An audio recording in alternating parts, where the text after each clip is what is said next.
Alright, I have trained up as many support conversations as I can.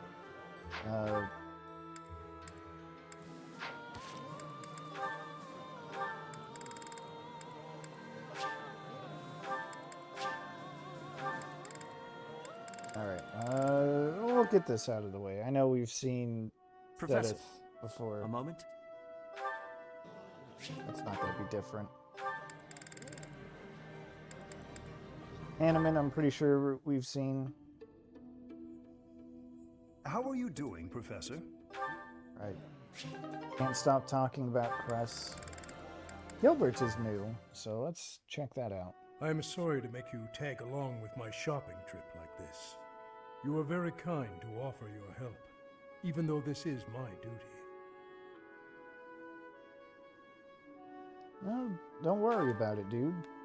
I will someday repay you for this kindness, though I fear there may not be so many things I can help you with.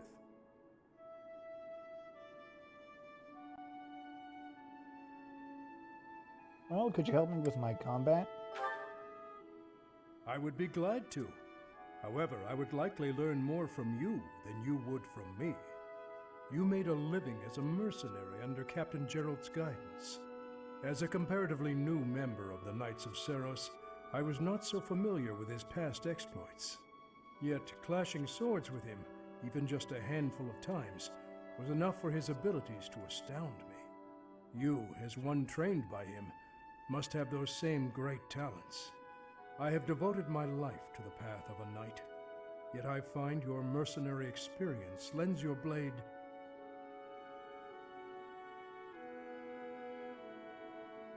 Unvoiced Catch me if you can. Come on, this way. This way.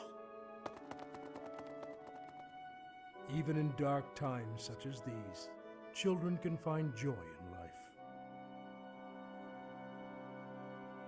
I never knew you could smile, Gilbert. Was I smiling? Please, forget you saw that.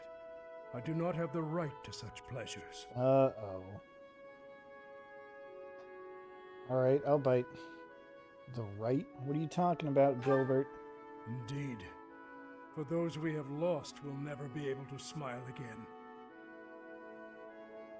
I am sorry. I did not mean to trouble you with such talk. Come, let us head back.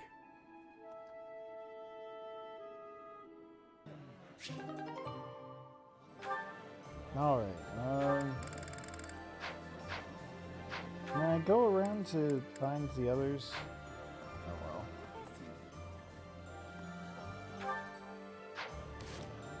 well. I guess not. We'll just make do with what we got. May I help you, Seteth? Finally noticed me, I see. Good to see that you are so dedicated to your training. Do you have need of my sword? No, this is not a military matter.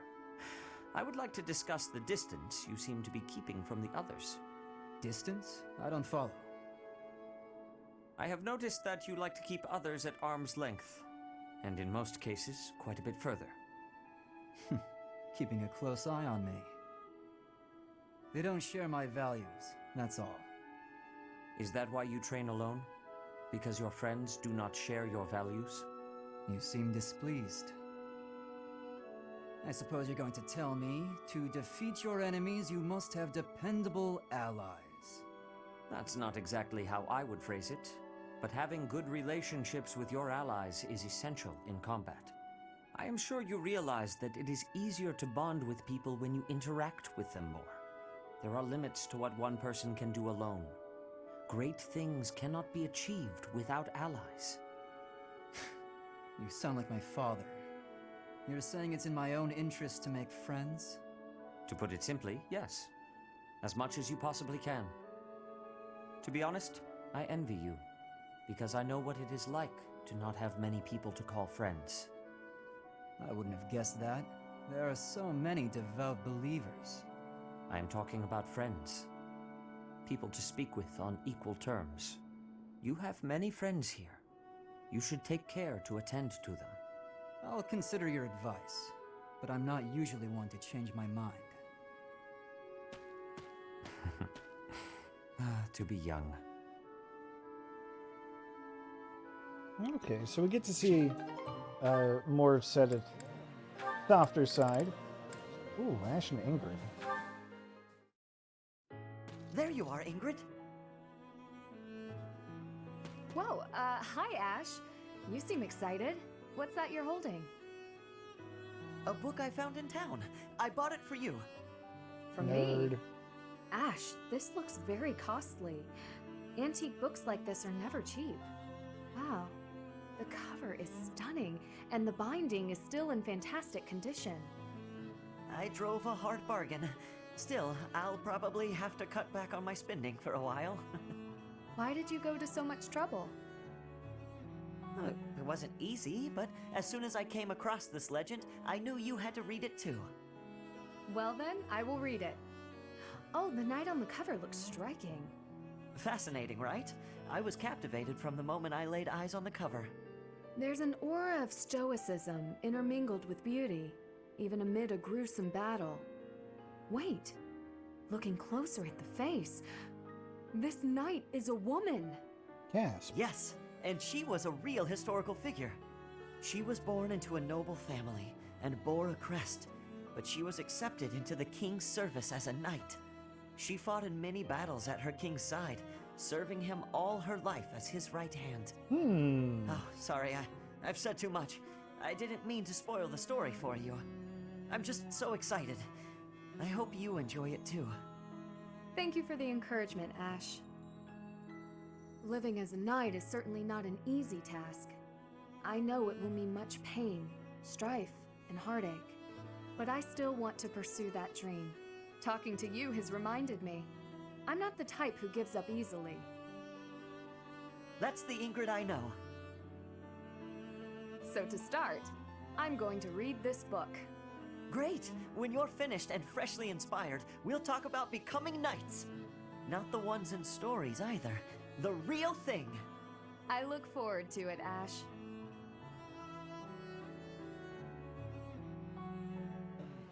Okay, that was nice.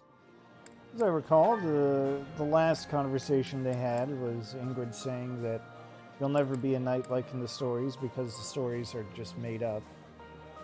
Which is a shame. But, hey, let's wrap things up with Ashe and Catherine.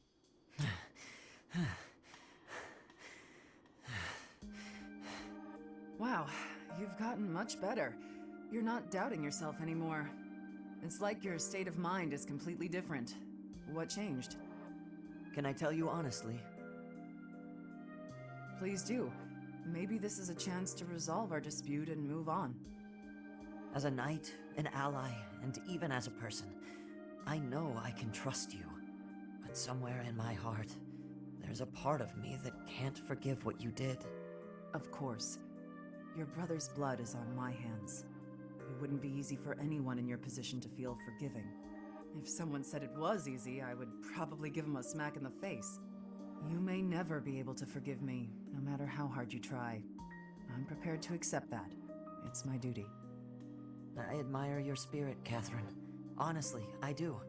I hope the part of me that's holding this grudge will get smaller with time. And maybe someday, it'll vanish. That's rather poetic. Maybe, but I'm being serious. Sorry, didn't mean to make light of it. No, it's all right. We should have talked like this much sooner. I feel like I can finally stop dwelling on the past and start looking forward to the future. I think meeting you has been good for me, too. Different people have different morals. They won't always agree on what's right and what's wrong. Maybe that's obvious, but it's something I think about when I'm talking to you. Can I ask something of you? I'd like to get to know you better, Catherine, as a person, and as my friend. Sure, but I won't do all the talking. It'll be dull if you don't tell me about yourself, too. Me? It won't be very interesting for you, but okay. Okay, let's chat over a nice, tasty meal, my treat. Christoph, Lonato, Watch over me, please. Hurry up or I'll eat all the food. Coming!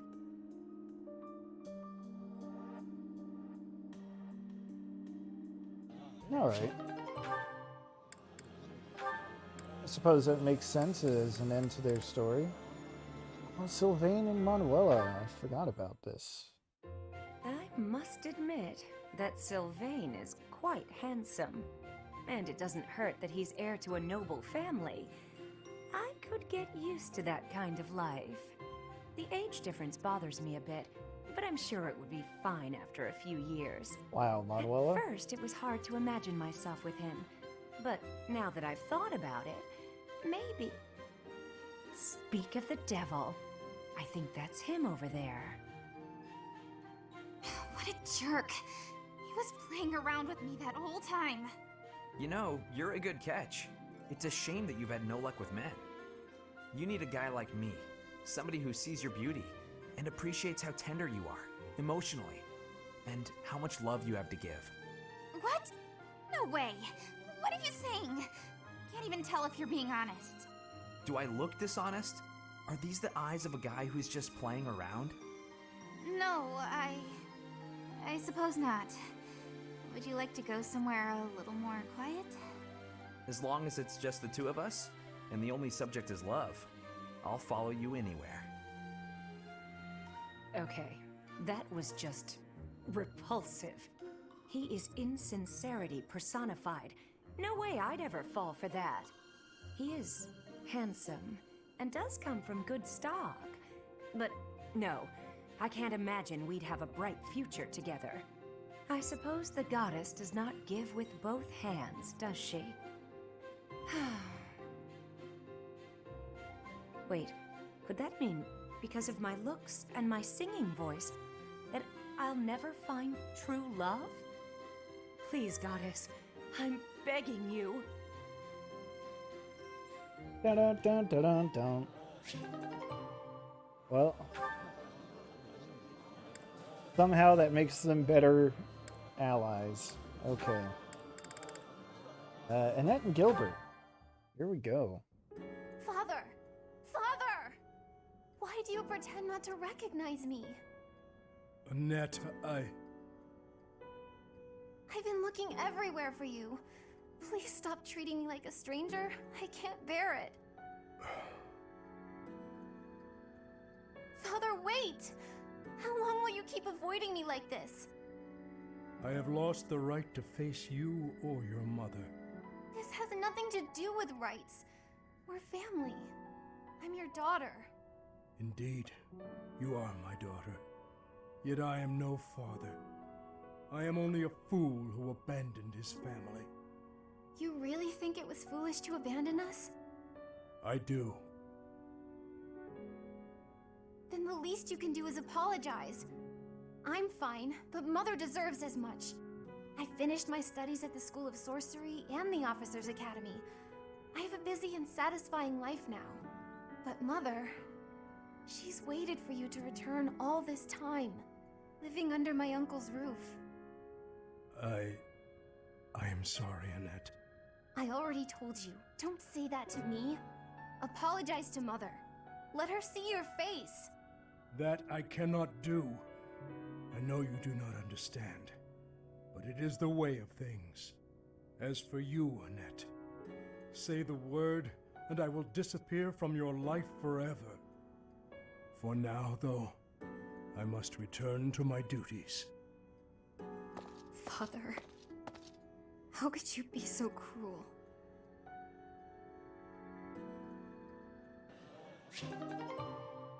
Well, that was a bit on the heavy side, I think.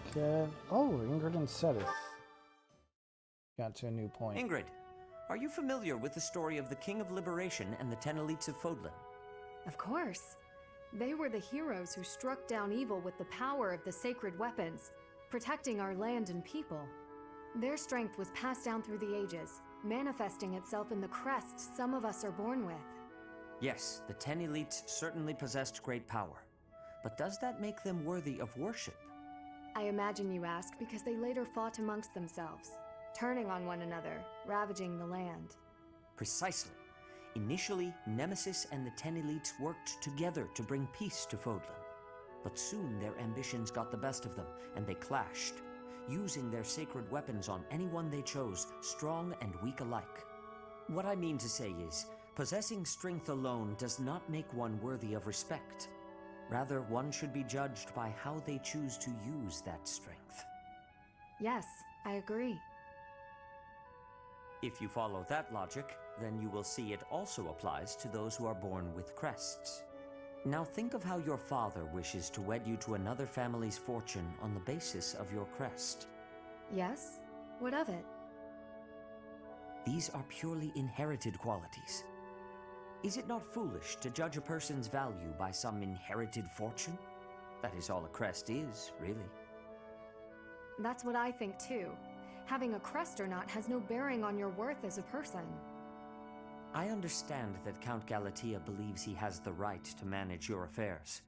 I am certain he has his own share of problems, and I do not wish to meddle or lay blame. But if there is anything I should like to say to his daughter, it is this. How you live your life is up to you. Thank you for your counsel and wisdom, Seteth. I've been thinking a lot lately about what might happen after the war. I will take some time to reflect on what lies ahead. My future.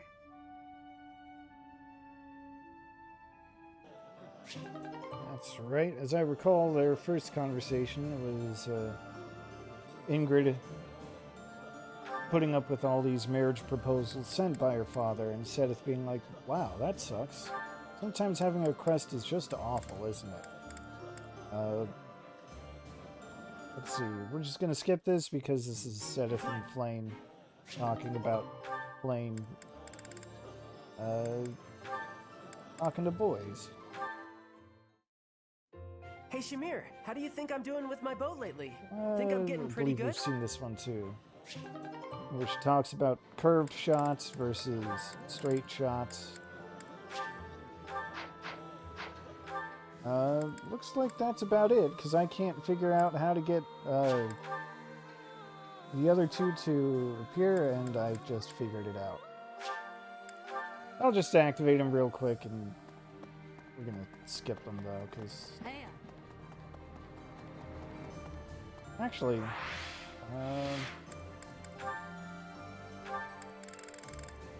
Monola's A, then I think we can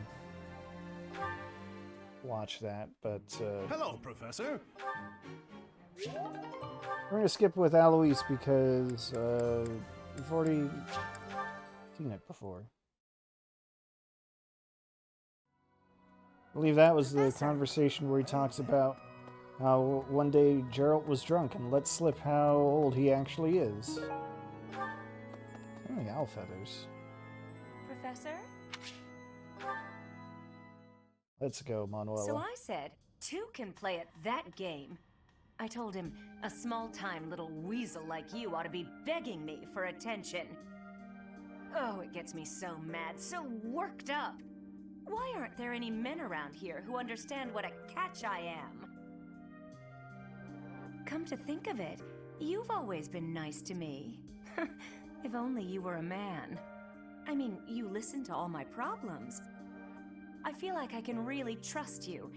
I don't have that kind of thing with a lot of people.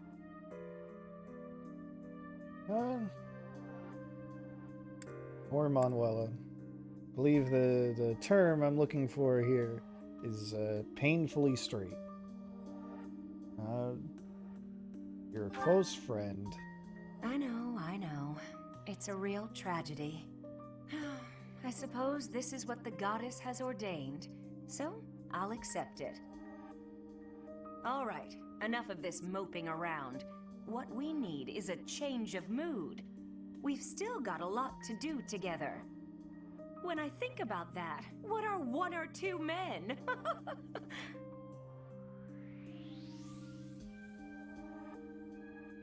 Oh, what's wrong, Manuela? What's wrong is, it's not just one or two men, it's more like 100 men, maybe even 200, more! I'm completely... Oh, I can't get out of this mood! Actually, I've got an idea. Exercise will help. I'm going to the training ground. Come on and give me a hand. Gonna work my anger out on 100 training dummies. Maybe 200 if we've got them.